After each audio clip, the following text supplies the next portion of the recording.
The following is an encore presentation of Everything Everywhere Daily. Located in the middle of the old city of Jerusalem lies one of the most famous structures in the world. In addition to being a visible symbol of the city, it lies on a plot of land that is one of the most historical and contested pieces of property on the planet.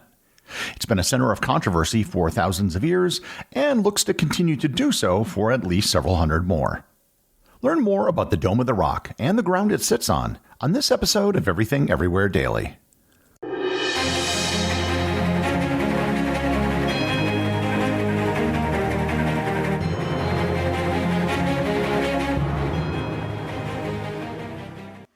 This episode is sponsored by ButcherBox. Doing a daily podcast means spending a lot of time sitting at my computer researching and recording. To be honest, there have been days that I've been unable to leave the house to go get something to eat, or if I do remember, it's often too late and everything is closed. This is just another reason why I love ButcherBox. They send frozen, high-quality meats and seafoods directly to my door, so I always have something that I can make in my freezer. Whether it's my famous Scotch eggs, a meatloaf, or just cooking up a steak in my cast iron frying pan, ButcherBox's home delivery makes it easy. With ButcherBox, I don't have to sacrifice quality for convenience. If you leave a busy life and are looking for good food for your family with the ease of home delivery, then you have to try ButcherBox. Sign up for ButcherBox today by going to butcherbox.com/daily and use code DAILY at checkout to get $30 off your first box. Again, that's butcherbox.com/daily and use code DAILY. This episode is sponsored by Airlo. I have a true story that I want to share with you. Several years ago, I took a flight from South Africa to Mozambique. When I landed in Mozambique, I instinctively turned on my phone. But I forgot that I didn't have a roaming plan for Mozambique. And before I turned off my phone, less than 5 minutes later, I had accrued $500 of international roaming data charges. International roaming can be that expensive. And that is where Airlo comes in. If you plan on traveling anywhere outside of your home country, you need to have a SIM card to avoid ridiculous roaming charges. Airlo offers eSIMs, which eliminate the need for those tiny little chips that you have to put in your phone, which can get easily lost. And it also means that you can sign up from anywhere. Airlo has plans for over 200 individual countries and regions, as well as global plans. And Airlo has been used by over 10 million people worldwide. Install Airlo today, AIRALO, so you can stay connected wherever you travel. And use my code EED to get $3 off your first eSIM.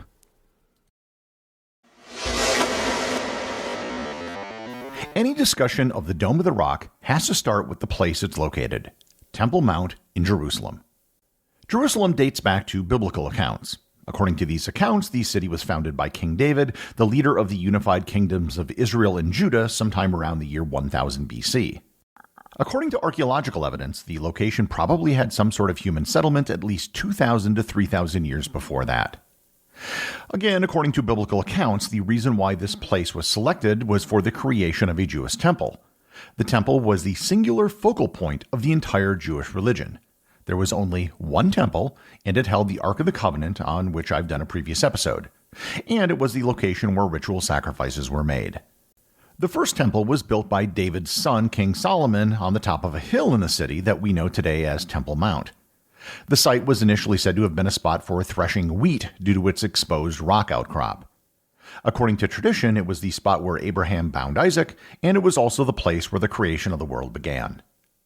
The first temple was destroyed by the Babylonians in 586 BC during the siege of Jerusalem. A second temple was built in the same spot. Construction on it began just decades after the first temple was destroyed, but it was given a major renovation by Herod the Great, who was a Jewish king who lived in the 1st century BC. The second temple is widely known as Herod's Temple. The second temple was destroyed in the year 70 by the Romans during a Jewish uprising. The topic of the Jewish temple that I'm kind of glossing over is going to be the subject of a future episode. With the second temple destroyed, the Romans built a pagan temple to Jupiter on its site. After Emperor Constantine I converted to Christianity, the pagan temple was destroyed in 325 on his orders. In 363, according to legend, Emperor Julian, the nephew of Constantine, gave permission for Jews to rebuild their temple, but an earthquake stopped those efforts. In 610, Jerusalem was briefly conquered by the Persian Sassanid Empire, who gave control of the city back to the Jews. They began constructing a new temple until the Sassanids gave control of the city back to the Christians, who tore everything down and used the site as a garbage dump. The site was taken back by the Byzantines in 615 and was subsequently conquered by the Rashidun Caliphate under the Caliph Omar in 637, which is where the story of the Dome of the Rock really gets started. Again, according to legend, the Caliph Umar was taken to the Temple Mount and was shown the location by a rabbi who had converted to Islam by the name of Ka'b al-Akbar. Al-Akbar recommended to the Caliph that he build a mosque to the north of the rock so it would face both the rock and Mecca. For whatever reason, Umar built his mosque to the south of the rock. Here I should note the significance of the Temple Mount in Islam. For the most part, Islam holds the same beliefs that Judaism has about the significance of the rock and Temple Mount. However, in addition, they hold that it was the site where the Prophet Muhammad landed during his night journey.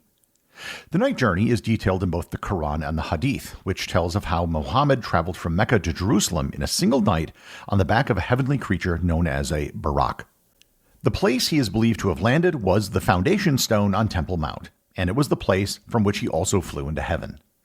It wasn't until several decades later, around the year 690, during the Umayyad Caliphate and the reign of the Caliph Abd al-Malik, that permanent structures were built. The mosque, which had been refurbished and expanded many times throughout its history, is the Al-Aqsa Mosque, which means the furthest mosque. On the rock at the top of the Temple Mount was built an 8-sided structure with a wooden dome. The name of the building in Arabic is Qubat as-Shakra, which roughly translates to Dome of the Rock. The building's design was based on the architecture of Byzantine churches in the region. At the time, a dome was rarely used in Islamic architecture, and it was thought that the Caliph wanted to make a statement by creating a building that would rival the domes of Christian churches. Here I should address a popular point of confusion about the Dome of the Rock, and it's easy to see where the confusion lies. The Dome of the Rock is not the Al-Aqsa Mosque. The Al-Aqsa Mosque is only about 140 meters due south of the Dome of the Rock. The entire compound on the Temple Mount is often referred to as Al-Aqsa, and this would include both the mosque and the Dome of the Rock, which is where the confusion comes from. The actual term for the entire compound is the Noble Sanctuary, or Haram al-Sharif. Another area of confusion is if the Dome of the Rock is itself a mosque.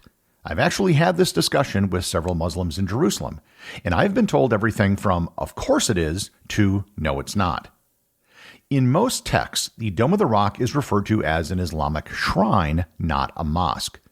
This is due in no small part to the fact that one of the largest and most important mosques in the world is literally just a few steps away. If you think of a mosque as a building with a large amount of floor space for worshippers and regular prayer services, then the Dome of the Rock would not be a mosque. However, people can and do pray there, so it also isn't not a mosque. The initial building was damaged by several earthquakes in 1808 and 1846. It finally collapsed in 1015 and was rebuilt in the year 1022. This rebuilt building is the one that's standing today, and by all accounts, it was rebuilt to look very similar to the original structure. In 1099, Christian crusaders captured Jerusalem. The Al-Aqsa Mosque was converted into the headquarters for the Knights Templar. The Dome of the Rock was given to the Augustinian religious order and converted into a church. The Dome of the Rock had a special significance to the Templars as it was the site of Solomon's Temple. The image of the dome became one of the symbols of the Knights Templar and appeared on their official seals. Crusader rule over Jerusalem came to an end on October 2, 1187, when Saladin, the founder of the Ayyubid dynasty, captured Jerusalem. The site was once again consecrated as a Muslim shrine, and the cross on the top of the dome was replaced with a crescent. During the Ayyubid dynasty, which lasted about 250 years, the dome was frequently the beneficiary of donations by its rulers. In 1517, Jerusalem was conquered yet again by Suleiman the Magnificent, and began 400 years of Ottoman rule. One of the biggest changes to the structure during this period was the addition of tiles to the exterior of the building, which Suleiman undertook. There was also new artwork inside the building and other small additions, such as the Dome of the Prophet, which was built in 1620. The Dome of the Prophet sounds very awe-inspiring, but in reality it's just a small gazebo next to the main structure. The Ottomans invested in a major renovation of the building in the early 19th century, which included painstakingly replacing the external tile with replicas made in Constantinople. The British took control of Jerusalem from the Ottomans in 1917 and created the position of the Grand Mufti of Jerusalem. The Grand Mufti is simply the Muslim cleric who is responsible for the administration of the Islamic holy sites in Jerusalem, including the Dome of the Rock. On July 11, 1927, another major earthquake hit Jerusalem, this time collapsing part of the dome and causing the walls to crack. In 1948, after the First Arab-Israeli War, the Temple Mount area and the entire Old City of Jerusalem came under the direct control of the nation of Jordan. You might have noticed that up until this point, I haven't uttered the one word that probably comes to mind when you think of the Dome of the Rock, the thing which is the single most defining characteristic of the building: gold. Until 1959, the Dome of the Rock was actually covered in lead. The shape of the dome was its defining feature, not its color. Starting in 1959, extensive renovations paid for by the King of Jordan replaced the lead panels on the dome with a lighter and more durable panel made of an aluminum bronze alloy. These new alloy plates were then covered in gold leaf. It completely changed the image of the building and made it stand out from the rest of the Old City of Jerusalem from a distance. The dome once again changed hands in 1967 with the Six-Day War. All of East Jerusalem, including the Temple Mount and the Dome of the Rock, now fell under Israeli control. This, for obvious reasons, was a huge potential source of trouble. Just days after the war ended, a meeting was held between Israeli officials and Muslim religious authorities in Jerusalem. They hammered out an agreement regarding the Temple Mount, which mostly still stands today and seemingly satisfied no one.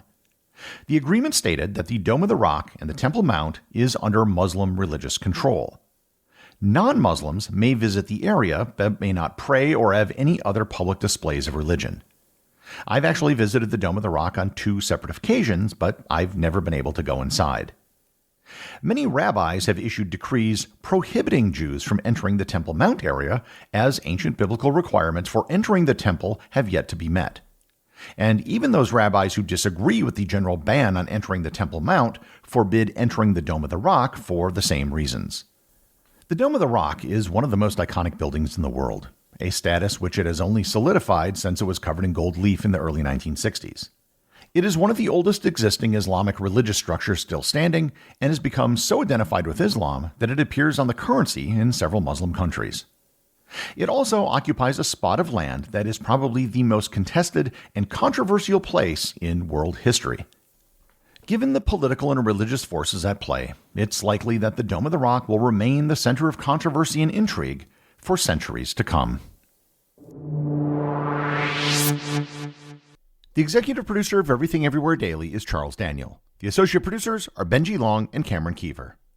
I want to give a big shout out to everyone who supports the show over on Patreon, including the show's producers.